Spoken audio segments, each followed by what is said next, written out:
Hi students, good to see you again. I hope you have all submitted your assignment on making a brochure. How was your experience? I hope that you enjoyed making a brochure, and I think you achieved all the skill set and you utilized that skills, and you could able to prepare a brochure on your own. Now, once again, an interesting topic to us. That is nothing but tourism in India, role in conflict and peace. Here, we are going to see what is the development of tourism in India and what are the conflicts involved in it, and how it is affecting the peace of the people. Here, what is the conflict of the people? What is the role in conflict and peace in Indian tourism? We are going to see what conflicts are involved in it and how it is harming the peace of people in the different locations. Just we are going to see tourism in India, role in conflict and peace. What are the conflicts are involved in Indian tourism, and what peace, how it is harming the peace of the people in those locations, just we are going to see in today's lesson.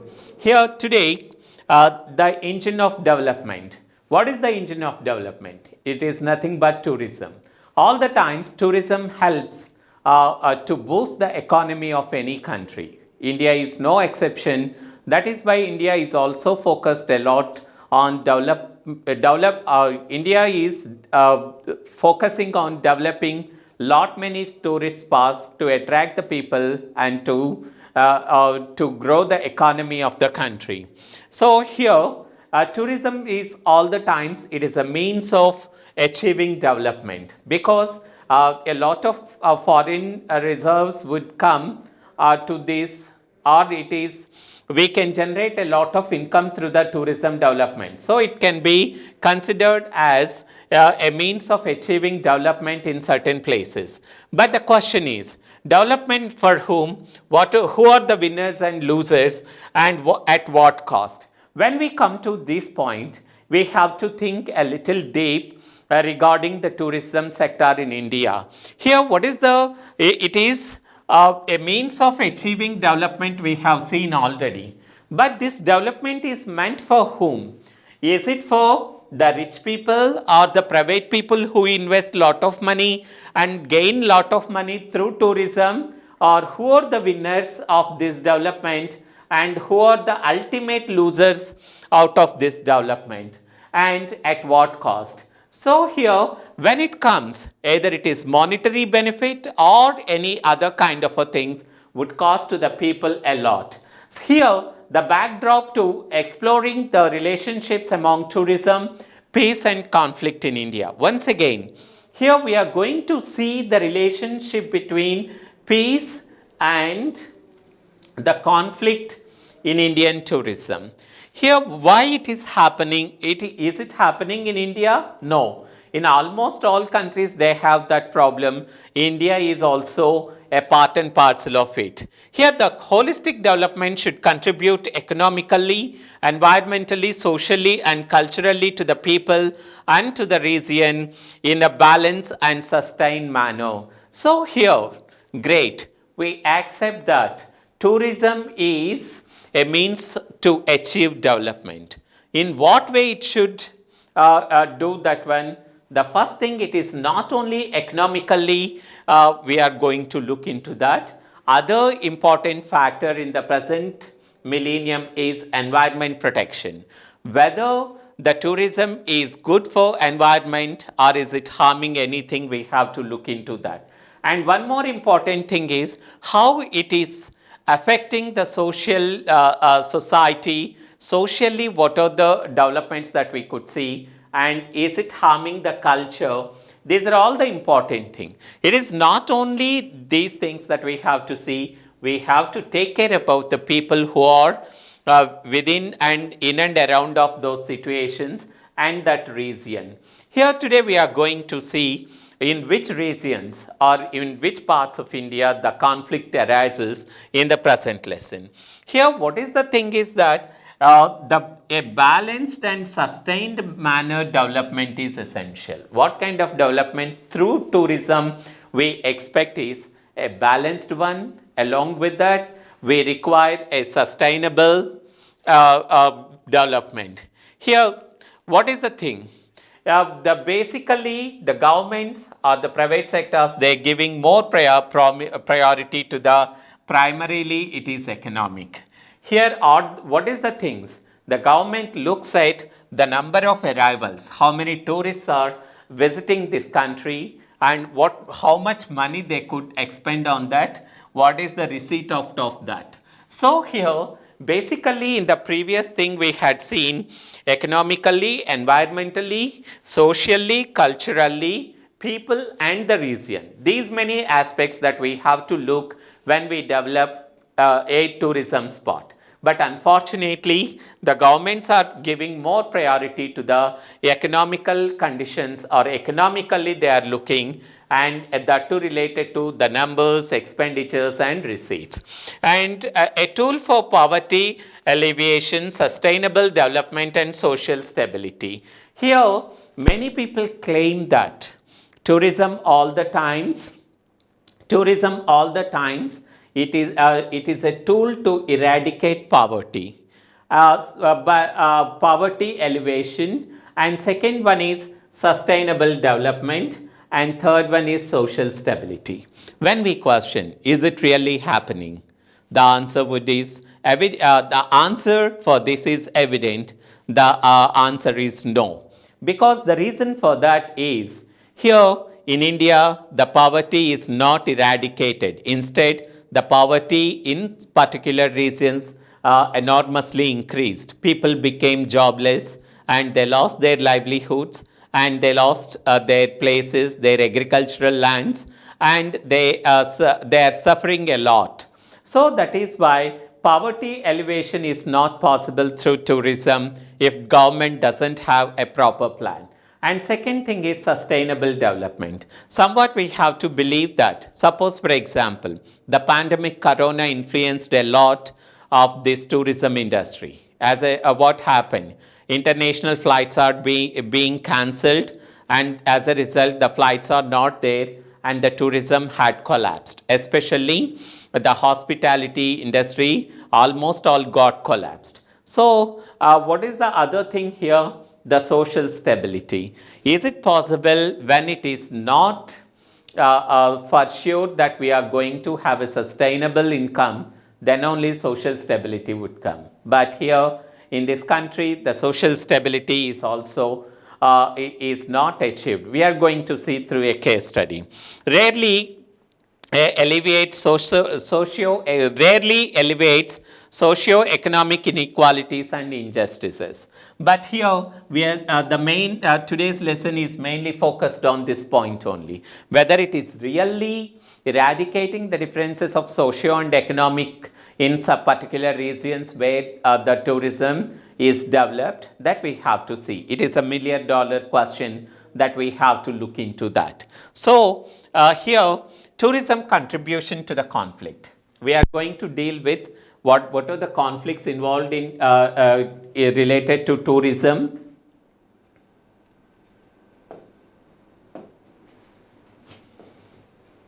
Here we are going to see how tourism is contribution to the conflicts in the region.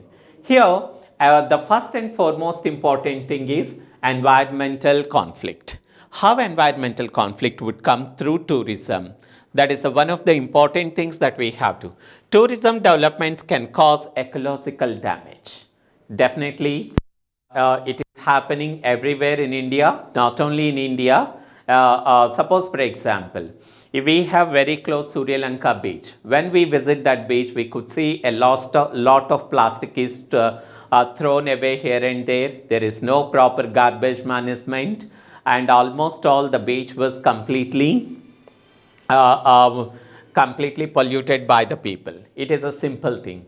But at some places, they remove the mangrove forest to have for example, in Goa, especially in southern Goa, Arasam beach was one of the examples where it caused to cut a lot of mangrove forests. So it was a conflict because the natural safeguard of the coast is mangrove forests. Once moved for the sake of tourism development or for developing resort, automatically what happens, the ecological damage would happen. That means now let us look at tourism contribution to conflict.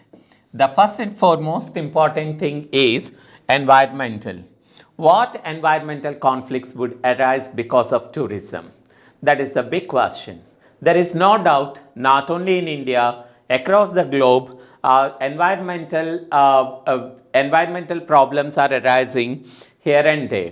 Here, the tourist developments can cause the ecological damage. What normally happens?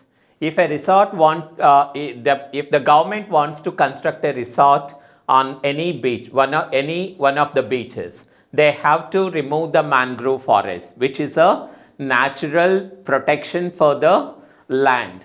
But unfortunately, on the name of the development and this travel tourism important thing, they are cutting the mangrove forests. As a result, the mangrove forests are removed.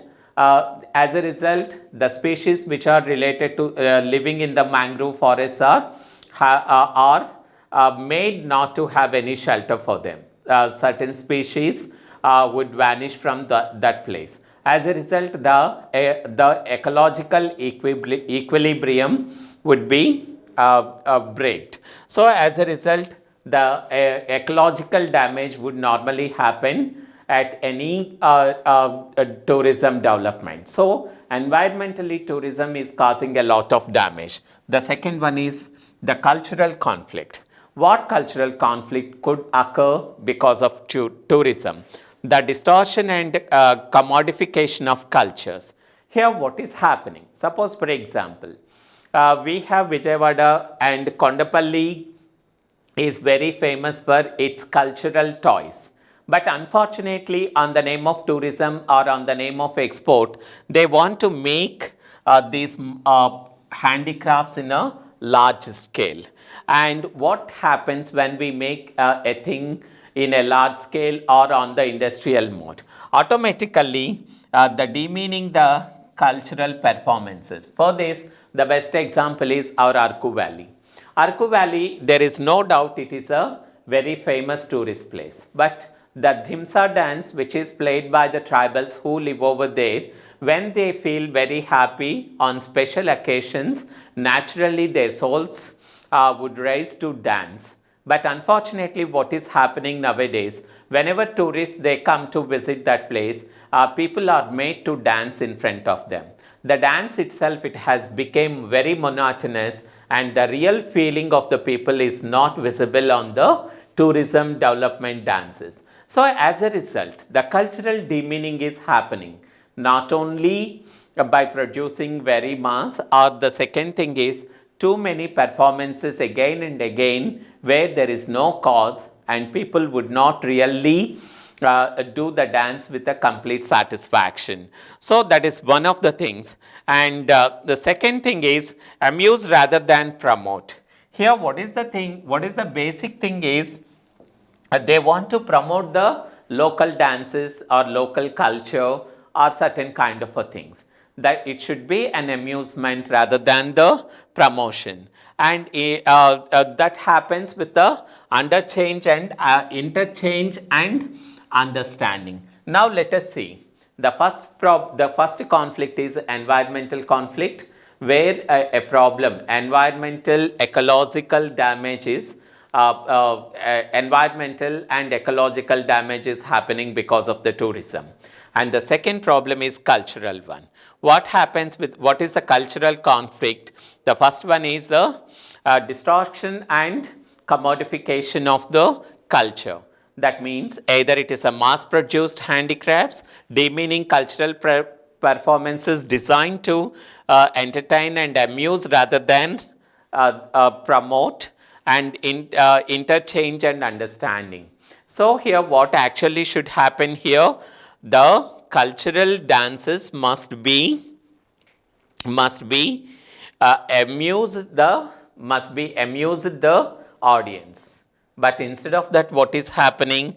Promotion is happening and interchanging and understanding things are, they are trying to make the tourists like that, but it is not happening. So the next third thing is social problems. Here what is happening with the social problems? Here the first one is exploitation and trafficking. We all know that on the name of tourism, many people are flirting the people here, many women are harassed, or many women are trafficked for sexual abuse, and children are trafficked for the labor work. So this is one of the reasons that socially it is causing a lot of damage. Suppose for example, we could see here and there the stories that the people who come to India and marry certain tribal girls and they are taken away along with those people. But we do not know the whereabouts of those girls, what happened to their lives in the later conditions. So here, and it is also promoting the trafficking of women as well as children and spread of diseases. This is very much evident. Suppose for example, in the previous decade, we could see HIV and AIDS was spread across the country. Okay, finally it was controlled. It could be brought under control by following certain measures. But unfortunately, the pandemic, COVID-19, which spread corona across the world, and it is causing.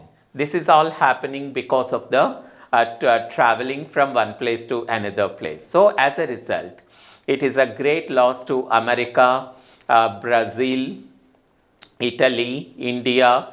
Like these many countries, they faced a lot of problems with the diseases. So that the spread of diseases is the second reason. Third one is the sale and use of illegal drugs. This is a social problem. Nowadays, we could see that the Bollywood industry completely involved in use of illegal drugs. Here, how they could get the drugs and all, that NCB could find it out. So that what is normally happening is, there are three reasons, the three conflicts that would arise socially. What are they? The first one is exploitation and traffic of women and children, and number two is spread of diseases, and number three is sale and use of illegal drugs. So these three are the great conflicts because of the tourism. Sometimes we could see in newspapers that Nigerian people and other people who are involved in drug supplies in Hyderabad, and here and there we could see the cases. So that this is why it is again a conflict. And fourth one is a political, legal and human rights. Here this is the major conflict in India based on the tourism. What are they? Here what is the thing is that the political parties or the politics are very huge when they want to develop the tourism. Here what is happening? They often fail to consult, engage or adequately compensate. So when private land is taken from the farmers, the compensation is not paid adequately, or the resettlement of the people or of the location was not seen properly. Suppose the people who live closer by a beach, they know only one art, that is fishing in the sea. If they are thrown away into the mainland, they do not have any other skill to survive in the normal conditions. So they need certain skill training, and they want certain help to withstand with the difficulties of life, and they need certain compensation. Whether it is paid or not, we could see many cases at many places. Or adequately fail to regulate tourism.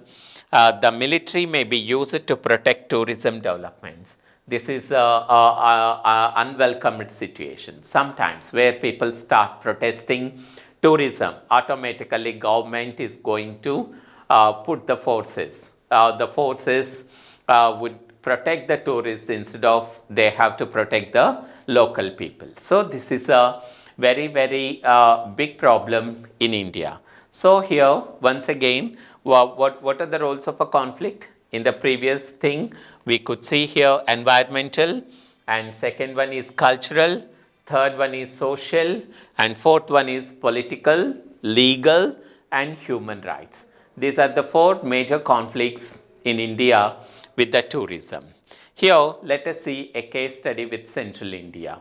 What is happening actually in India on the name of tourism? What conflicts are arising here? Here, the tourists are welcomed and Adivasis exiled. Here, what exactly nowadays it is happening?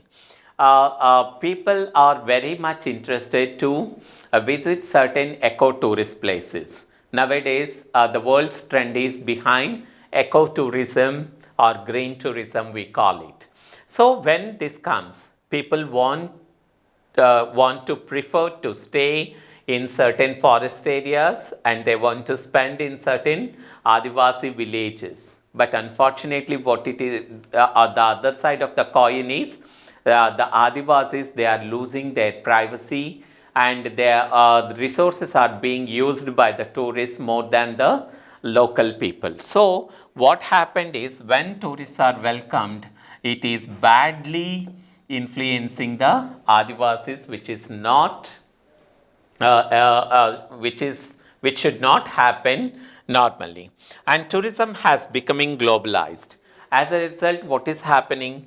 People from different places, different things, they are coming. Government investor needs are increasing day by day. Here, what is happening? Government wants to provide to the investors more and more land, and they want to provide more water and more electricity to the investors rather than the people who live in that location. And next, changing policies and regulations. Here, why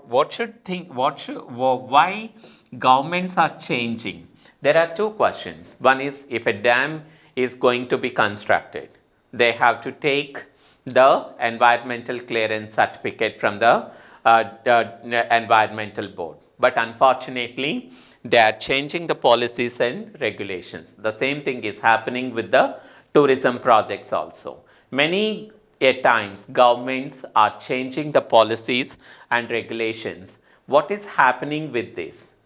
Through changing these policies and regulations, the environment is very badly harmed, and there are no proper protection protection measures are not taken by the investors. As a result, the government policies are changed according to the industry investors' needs, but it is not a right thing, because nowadays where it has become a globalized, even foreign investors are coming to invest in India.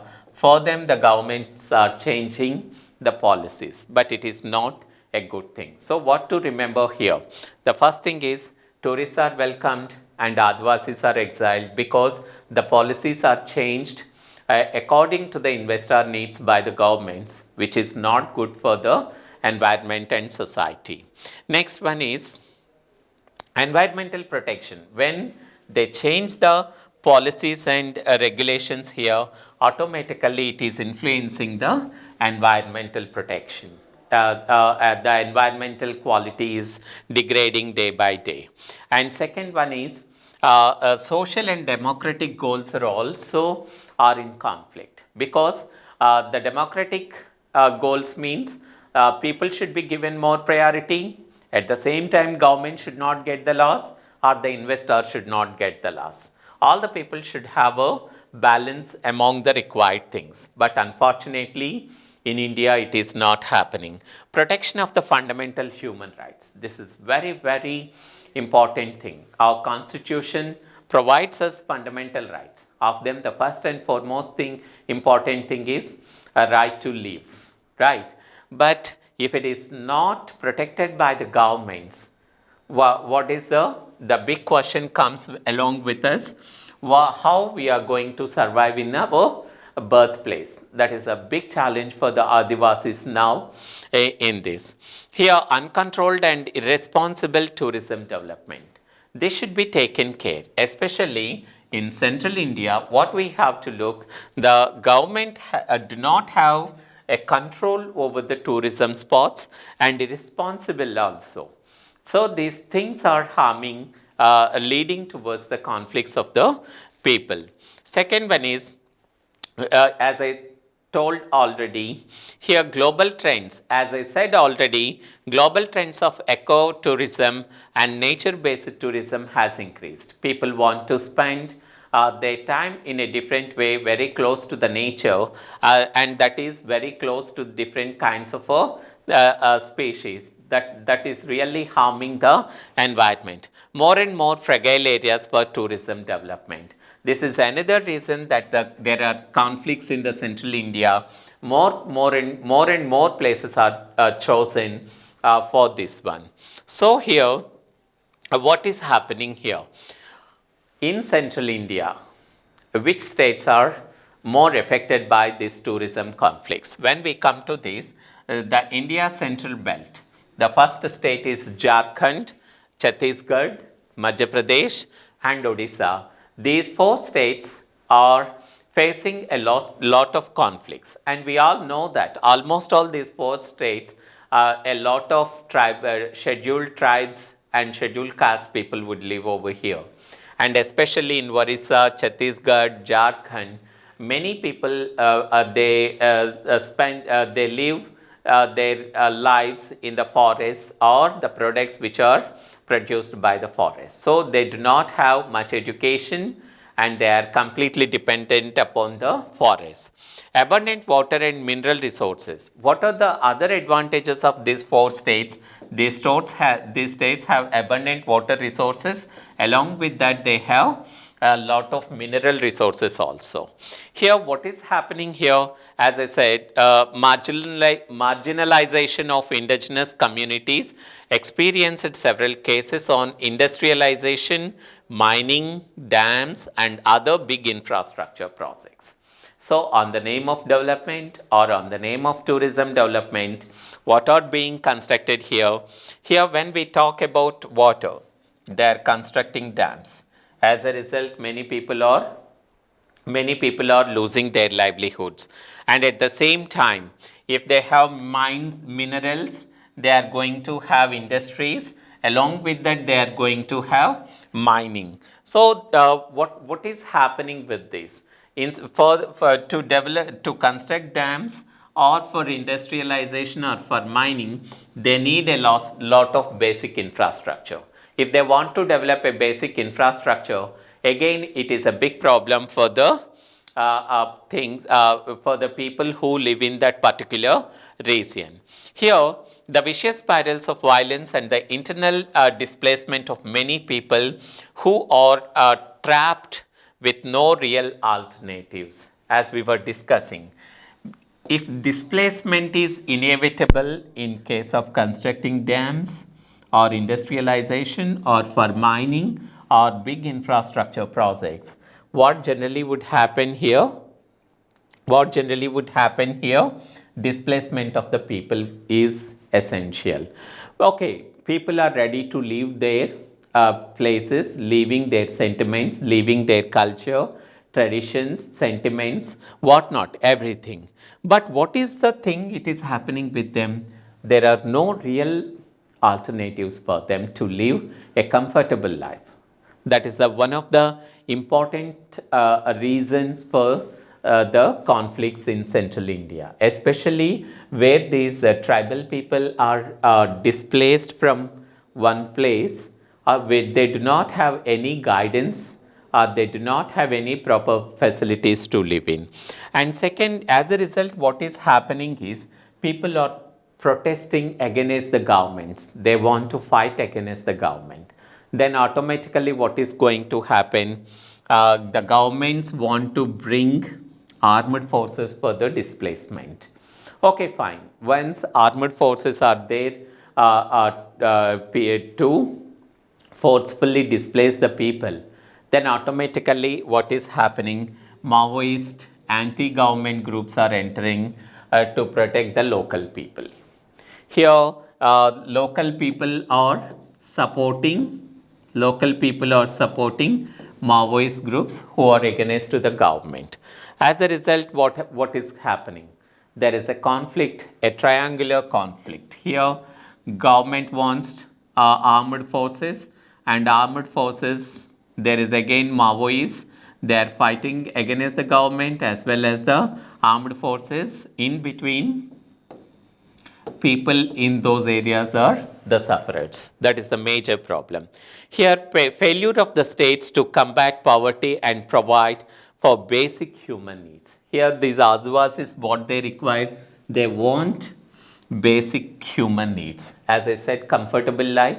What makes them to lead a comfortable life? The basic human needs. They need a shelter, they need some food. If they want to get food, they need to work something and they have to get money. That should happen with the people. But unfortunately, what is happening is it is a great failure of the governments of the state. It is a failure of the state governments. They could not provide the basic amenities to the people. This is one of the major reasons for the conflict in central India. Which states? Jharkhand, Madhya Pradesh, Odisha, Chhattisgarh. These are the states.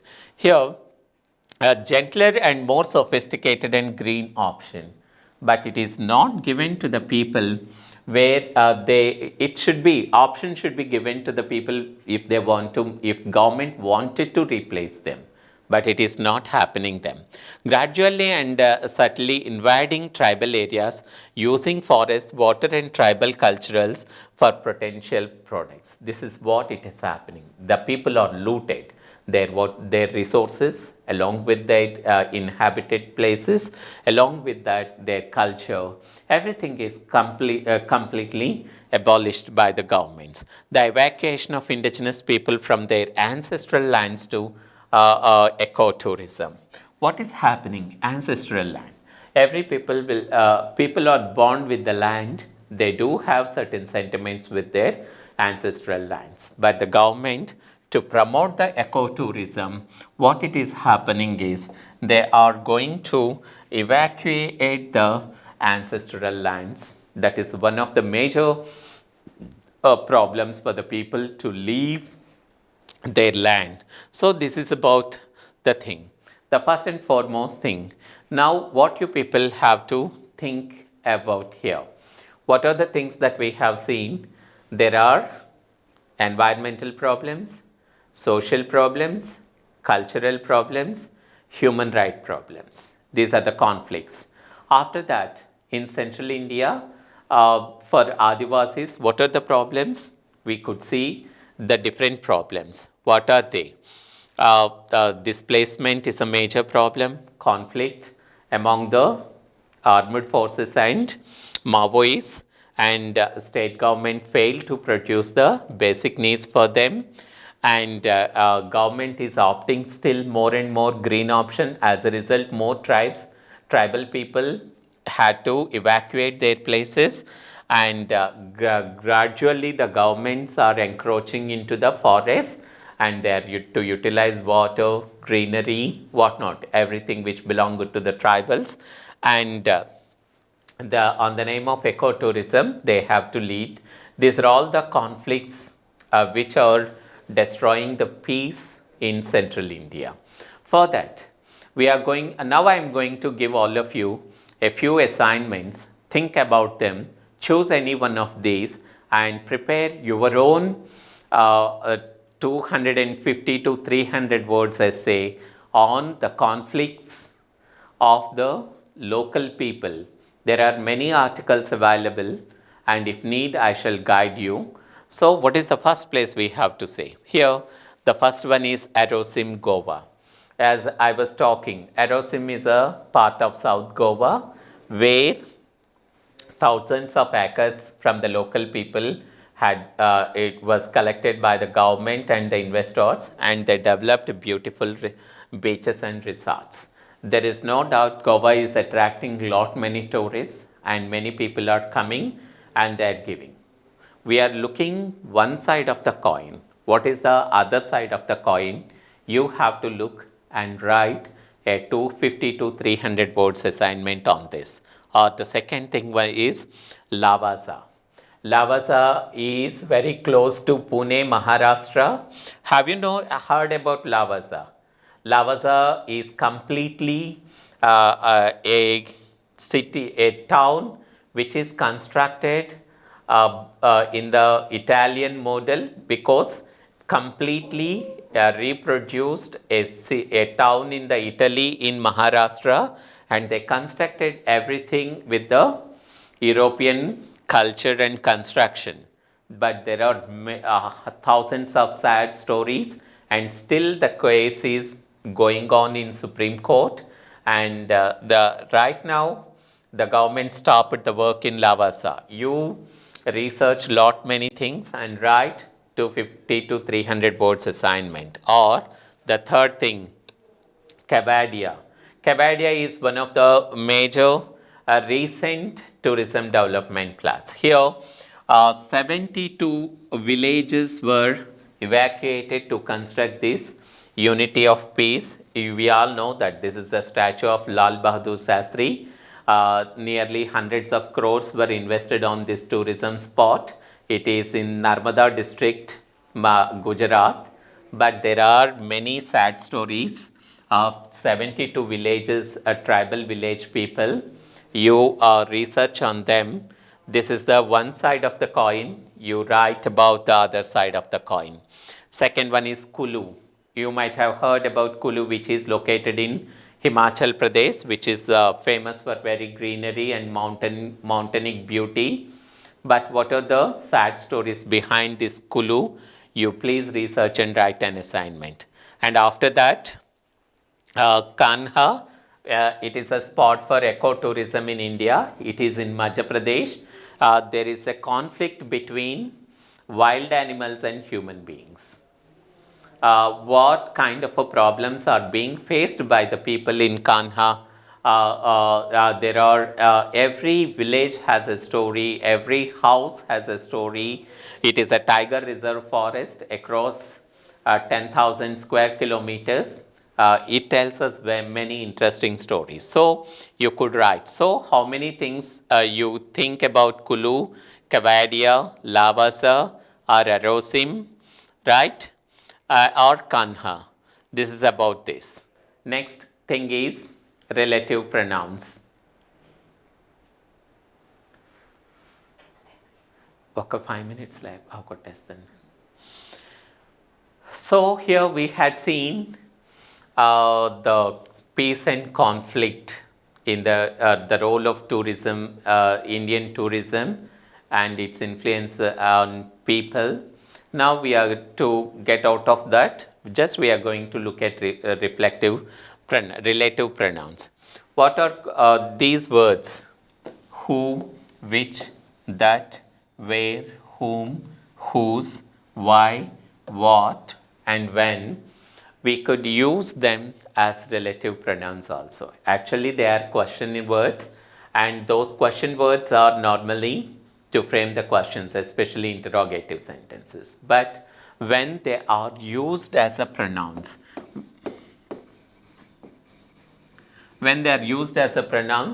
we are going to relate a phrase with them so that it is going to extend or expand the sentence. Here, the purpose of these relative pronouns are to use the relative clauses. Here we all know pronoun. Pronoun is a word which is used instead of a noun. At the same time, what is a clause? Clause is a part of sentence. So, we are going to see the examples here. What are the relative pronouns here? There is a program tonight which you might like. And here he lives in a village where there are no shops. Lakshmi, who works with me, often babysits for us.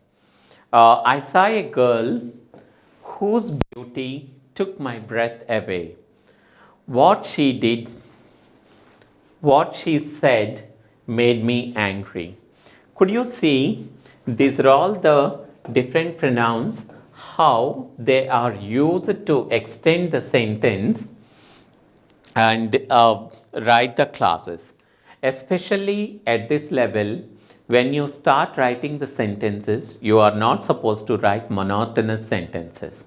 So if you want to write a variety of sentences, these relative clauses would help us to write in a different kinds of sentences.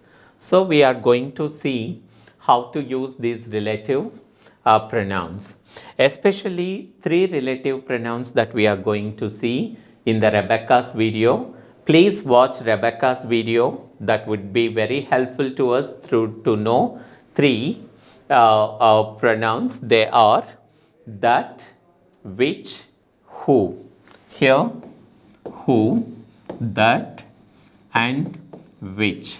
Here normally what we do, who is used for persons and which is used for things, and that is used both for persons as well as things. To emphasize more on this, you please watch Rebecca's video. That would be more helpful to us. An overview, what we had learned so far. Here we had seen tourism as an engine of development, how it boosts the economy, not only if we want to get sustainable development of the country, tourism all the times acts as a engine of development. And next we had seen tourism contribution to conflict. What are those four things that we have seen? The first one is environmental, social, cultural, and human rights, political and human rights. And next we had seen case study. The case study is about four states: Jharkhand, Madhya Pradesh, Odisha, Maharashtra. We could see what are the problems that meant for the conflict in the thing. And after that, I had given you 5 different assignments to think and choose and write about one. And after that, we had seen relative pronouns, how it helps us to build different kinds of sentences with us. If you have any doubts, consult me either with this mobile number or this email. Thank you.